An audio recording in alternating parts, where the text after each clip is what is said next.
खुदा लिया। खुदा किया ना। देखो पहला क्वेश्चन है, पहले कितना क्वेश्चन लिखाए थे टोटल? 15 क्वेश्चन। अभी हो गया इधर 10 और लिखाएंगे, ठीक है। और फिर 10 लिखाएंगे, 10 याद करके आना है, ठीक है। पहला क्वेश्चन क्या है? कोशिका का कंकाल किसे कहते हैं? कोशिका का कंकाल किसे कहते हैं? अंतःप्रद्रव्य जालिका को, क्योंकि क्या करता है, कोशिका को दबने से वो बचाता है, ठीक है। इसलिए क्या है, कोशिका उसको क्या कहा जाता है? कंकाल कहा जाता है, जिसको बोलते हैं इंग्लिश में बोलते हैं एंडोप्लाज्मिक रेटिकुलम, शॉर्ट में बोलते हैं ईआर। क्या बोलते हैं? ER, endoplasmic reticulum.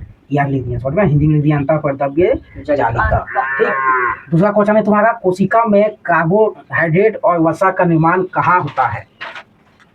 क्वेश्चन है, कोशिका में कार्बोहाइड्रेट और वसा का निर्माण जो है कहाँ होता है? कहाँ होता है? मुलायम अंतःप्रद्रव्य जालिका, मतलब smooth endoplasmic reticulum, SER, smooth endoplasmic reticulum. Clear है? अगला है, कोशिका में राइबोसोम कहाँ पाया जाता है? हाँ, कोशिका में राइबोसोम कहाँ पाया जाता है? कहाँ पाया जाता है राइबोसोम? राइबोसोम जो तुम्हारा पाया जाता है खुरदुरा अंतःप्रद्रव्य जालिका में, रफ ईआर। कहाँ? रफ ईआर, यानी रफ एंडोप्लाज्मिक रेटिकुलम, ठीक है। आर से रफ, ई से एंडोप्लाज्मिक, आर से, ठीक है। अगला है, क्योंकि जो एंडोप्लाज्मिक रेटिकुलम जो है कितना प्रकार के होता है? 2 प्रकार के बताए थे। 2 प्रकार के होता है, पहला होता है स्मूथ ईआर, दूसरा होता है रफ ईआर। इसको हिंदी में बोलते हैं मुलायम, और क्या बोलते हैं? खुरदुरा। अगला है, कोशिका में प्रोटीन का निर्माण कहाँ होता है? प्रोटीन का निर्माण कहाँ होता है? अभी ये क्वेश्चन क्या था? कोशिका में राइबोसोम कहाँ पाया जाता है? यहाँ क्वेश्चन है, कोशिका में प्रोटीन का निर्माण कहाँ होता है? कहाँ होता है? राइबोसोम। कहाँ होता है? राइबोसोम। राइबोसोम कहाँ पाया जाता है? खुरदुरा अंतःप्रद्रव्य जालिका, ठीक है। अगला क्वेश्चन है तुम्हारा, किसे प्रोटीन का फैक्ट्री कहा जाता है? बताओ, प्रोटीन बनता कहाँ है? राइबोसोम में। तो जहाँ बनता है उसी जगह फैक्ट्री बोलेंगे। कोई भी चीज देखो, जहाँ बनता है उसी चीज को, उस चीज का क्या बोलते हैं? फैक्ट्री बोलते हैं। जैसे कहीं मान लो चीनी बन रहा है, जहाँ चीनी का मतलब किया जाता है उसको क्या बोलते हैं? चीनी का फैक्ट्री। जहाँ गुड़ बनाया जाता है उसको गुड़ का फैक्ट्री बोलते हैं। जहाँ मसाला बनाया जाता है वो मसाला का फैक्ट्री बोलते हैं। तो यहाँ बन रहा है क्या? प्रोटीन बन रहा है। क्या बन रहा है? प्रोटीन का निर्माण करता है। तो बताओ यार, इसको क्या बोलेंगे? प्रोटीन का फैक्ट्री। क्या बोलते हैं? प्रोटीन का फैक्ट्री। तो प्रोटीन का फैक्ट्री किसे बोलते हैं? राइबोसोम। किसको बोलते हैं? राइबोसोम। अगला क्वेश्चन है, राइबोसोम का खोज किसने किया था? किसने किया था? क्लेडे ने। किसने खोज किया था? क्लेडे ने खोज किया था, ठीक है। अब अगले क्वेश्चन में चलते हैं। चलो, इसको पता नहीं है ना? हाँ।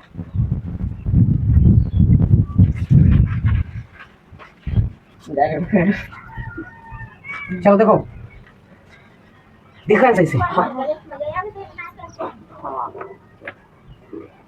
देखो 7वां नंबर क्वेश्चन देखो, कोशिका के अंदर सबसे छोटा अंग कौन है?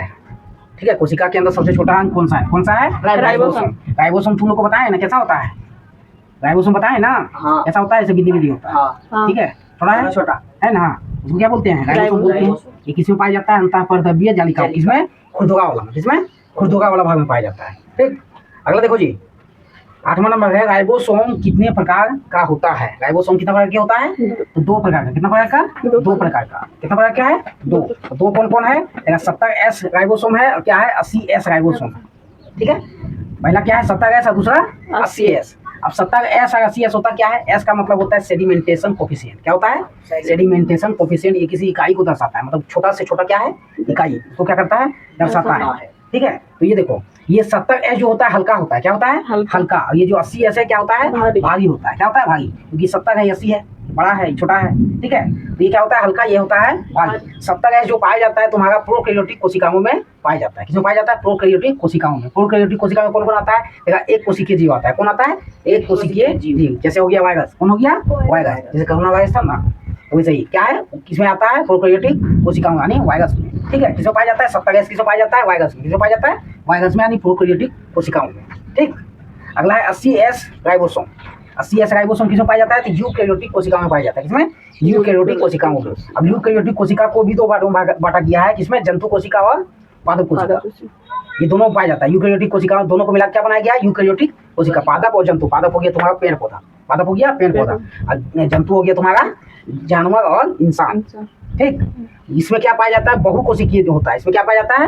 हम लोग क्या है? हम लोग बहुकोशिकीय जीव हैं। क्या है? बहुकोशिकीय। हम लोग के अंदर एक से ज्यादा कोशिका है। एक से ज्यादा कोशिका जिसके अंदर है उसको क्या बोलते हैं? बहुकोशिकीय जीव। हम लोग में करोड़ों की संख्या में क्या है? कोशिकाओं का कोशिका से मिलकर हम लोग क्या है बने हैं। ठीक है, हम लोग के अंदर असंख्य कोशिका, बहुत कोशिका है।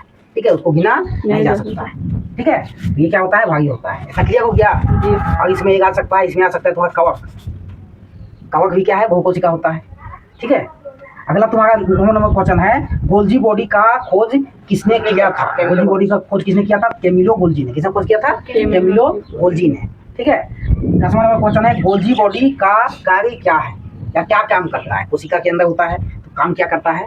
तो पदार्थों का क्या करता है? ये परिवहन करता है। पदार्थों क्या करता है? परिवहन मतलब एक जगह से दूसरा जगह ले जाने में क्या करता है? मदद करता है। ठीक है, एक जगह से दूसरा यातायात में काम करता है। इसमें काम करता है यातायात। जैसे हम लोग एक जगह से दूसरा जगह जाने के लिए किसी चीज़ का उपयोग करते हैं, साइकिल, गाड़ी, तो चक्का गाड़ी हो गया, 6 चक्का हो गया, या फिर 10 चक्का गाड़ी हो गया, कोई भी चीज़ इस्तेमाल करते हैं एक जगह से दूसरा जगह जाने के लिए। तो वैसे ही क्या है, यह परिवहन का काम करता है, यातायात का काम करता है। ठीक है, ये हो गया। कोई दिक्कत है? नहीं दिक्कत है। तो तुम लोगों को कितना बताए थे? सारा तो खत्म हो गया। जितना तुम लोगों को पढ़ाए थे कोशिका के बारे में, क्या क्या बताएं? क्या बताएं? पहला माइटोकॉन्ड्रिया, फिर है क्या बताएं? माइटोकॉन्ड्रिया। दूसरा गोल्जी बॉडी, नहीं दूसरा क्या बताए थे? Golgi body. तीसरा वैक्यूल्स।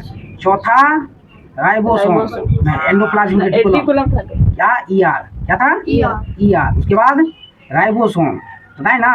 उसके बाद क्या बताएं? क्या बताएं? राइबोसोम के बाद राइबोसोम के बाद क्या था? सेंट्रोसोम। क्या है? सेंट्रोसोम। अगला क्या है? लाइसोसोम। क्या बताएं? लाइसोसोम। और तुम्हारा बताएं कि ये क्या बोलते हैं, जैसे हम लोग में सेंट्रोसोम क्या करता है? कोशिका विभाजन का काम करता है। वैसे ही पेड़ पौधा में जो कोशिका के विभाजन किसके द्वारा होता है? तो सेल प्लेट के द्वारा होता है। किसके द्वारा? Cell plate. किसके द्वारा? सेल प्लेट के द्वारा होता है पेड़ पौधा में। किसमें? पेड़ पौधों में। ठीक है, अब क्या है अगला? क्या पढ़ाए थे पेड़ पौधा में? अगला तुमको पढ़ाए, क्या पढ़ाए? प्लास्टिड पढ़ाए। प्लास्टिड की पढ़ाए ना।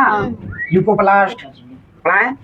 हरित लवक हो गया तुम्हारा, आवर्णित लवक हो गया, वर्णित लवक हो गया, पढ़ाए ना। क्या पढ़ाए तुमको? प्लास्टिड। क्या पढ़ाए? प्लास्टिड। अब बताओ, अंत में बीच में क्या पढ़ाए तुमको? न्यूक्लियस यानी केंद्रक। क्या पढ़ाए? केंद्रक। अब तुमको पढ़ना है केंद्रक के अंदर। किसके अंदर? केंद्रक के अंदर हम लोग पढ़ेंगे डीएनए आरएनए के बारे में। किसके बारे में?